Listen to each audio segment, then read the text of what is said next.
Alright, this is the Uncharted 4 background, and we're going to continue with the chapter 0, the last two paragraphs, before moving on to chapter 1. The background's not so great, but it'll have to do for now.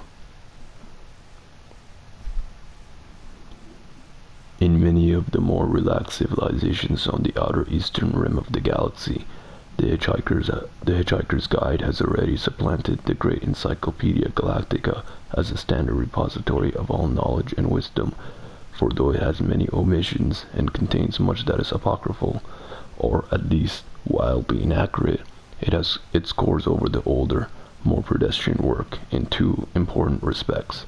First, it is slightly cheaper, and secondly, it has its words "Don't Panic" inscribed in large friendly letters on its covers.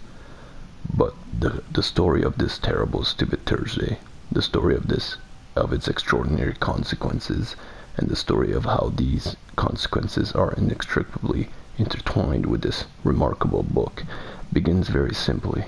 It begins with a house. The house stood on a slight rise just on the edge of the village. It stood on its own and looked over a broad spread of the West Country farmland. Not a remarkable house by any means. It was about 30 years old, squarish, made of brick, and had 4 windows set in front of its size and proportion, which was more or less exactly failed to please the eye. The only person for whom the house was in any way special was Arthur Dent, and that was only because it happened to be the one he lived in. He had lived in it for about 3 years, ever since he had moved out of London, because it made him nervous and irritable. He was about 30 as well, dark-haired, and never quite at ease with himself. The thing that used to worry him most was the fact that people always used to ask him what was he looking so worried about. He worked in a local radio, which he always used to tell his friends was a lot more interesting than they probably thought. It was, too. Most of his friends worked in advertising. It hadn't properly registered with Arthur that the council wanted to knock down his house and build a bypass instead. At 8 o'clock on Thursday morning, Arthur didn't feel very good. He woke up bleary, got up, wandered blearily around his room, opened a window, saw a bulldozer, found his slippers, stomped off to the bathroom to wash, toothpaste on the brush, scrub, shaving mirror, pointing at the ceiling. He adjusted it. For a moment, it reflected a second bulldozer through the bathroom window.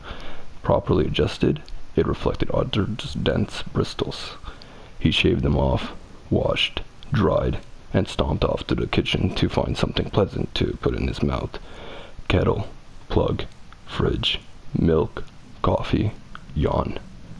The word bulldozer ran through his mind for a moment in search of something to connect with.